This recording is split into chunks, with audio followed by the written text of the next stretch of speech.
জিয়াউর রহমানকে বলেছিলেন লুটকারী, সালাউদ্দিন আহমেদকে বলেছেন গডফাদার। এনসিপি নেতা নাসিরুদ্দিন পাটোয়ারি যেন আদা জল খেয়ে বিএনপির বিরুদ্ধে লেগেছেন। মানে তিনি যতবারই মুখ খুলছেন কোনো না কোনোভাবে সেটা বিএনপির বিরুদ্ধে চলে যাচ্ছে। এর আগে নাসিরুদ্দিন পাটোয়ারি বলেছিলেন নির্বাচনে বিএনপি 50 থেকে 100টার বেশি আসন পাবে না। এক একটা কথা বলেন আর এক একভাবে বিতর্ক সৃষ্টি করেন। পাটোয়ারির কাছে তাই বিষয়গুলো নতুন কিছু নয়। এবার বিএনপির স্থায়ী কমিটির সদস্য সালাউদ্দিন আহমেদকে উদ্দেশ্য করে তিনি বলেছেন, আগে আওয়ামী লীগের আমলে নারায়ণগঞ্জে বিখ্যাত গডফাদার শামীম ওসমান ছিল, এখন শুনছি কক্সবাজারের নব্য গডফাদার শিলং থেকে এসেছে। ঘের দখল করছে, মানুষের জায়গা জমি দখল করছে, চাঁদাবাজি করছে। তার নাম না বললাম, আবার নাকি সে সংস্কার বোঝে না। 2025 সালের 19 জুলাই কক্সবাজার শহরে জুলাই পদযাত্রা শেষে এক সমাবেশে পাটোয়ারি এসব কথা বলেন। তার এমন মন্তব্যের পর সালাউদ্দিন আহমেদের জন্মভূমি কক্সবাজার জেলার চকরিয়া উপজেলার বিএনপির নেতাকর্মীরা বেশ ক্ষিপ্ত হয়ে ওঠেন। তারা পৌর শহরের জনতা শপিং সেন্টার চত্বরে করা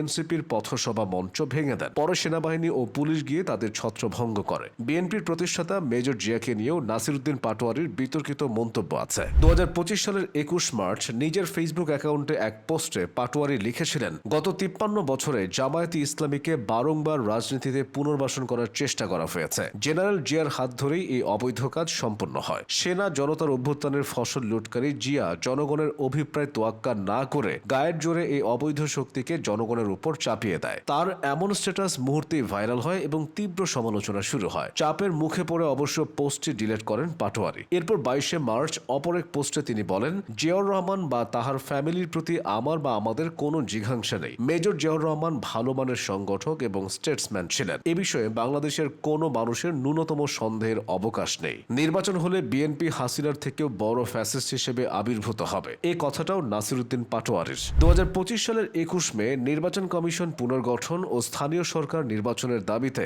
রাজধানীতে এক বিক্ষোভ কর্মসূচি পালন করে এনসিপি মহানগর উত্তর। সমাবেশ থেকে নির্বাচন কমিশনারদের পদত্যাগ দাবিও করা হয়। একই সমাবেশে আইন উপদেষ্টা অধ্যাপক আসিফ নজরুল, অর্থ উপদেষ্টা ডক্টর সালেউদ্দিন আহমেদ এবং পরিকল্পনা উপদেষ্টা ডক্টর ওয়াহিদুদ্দিন মাহমুদের সমালোচনা করে নাসিরুদ্দিন পাটোয়ারি বলেছিলেন, তারা বিএনপির মুখপাত্র হিসেবে কাজ করছেন, তাদের পদত্যাগে বাধ্য করব। এরা বাংলাদেশের অর্থনীতি ও আইন ব্যবস্থাকে ধ্বংসের পথে নিয়ে যাচ্ছেন। এছাড়া বিএনপির 31 দফার রূপরেখাকে জনগণকে বোকা বানানোর কিছু কাগজপত্র বলে মন্তব্য করেছিলেন নাসিরুদ্দিন পাটোয়ারি। শুধু বিএনপির নেতা আর নীতি নিয়েই সমালোচনা করে ক্ষান্ত থাকেননি তিনি। আসন্ন নির্বাচনে দলটি কেমন ফলাফল করবে সে বিষয়ে কথা বলেও বিতর্কের জন্ম দিয়েছিলেন তিনি। 2025 সালের জুনে বেসরকারি টিভি চ্যানেল বাংলা ভিশনের একটি টকশো অনুষ্ঠান পয়েন্ট অফ অর্ডারে যোগ দিয়েছিলেন তিনি। সেখানে পাটোয়ারির সাথে ছিল হুম্মাম কাদের চৌধুরী। আলোচনার এক পর্যায়ে পাটোয়ারি বলে বসেন, বিএনপির এখন যে পরিস্থিতি, গ্রামে গঞ্জে কথা হয়েছে 50 থেকে 100 আসনের বেশি যাবে না। তার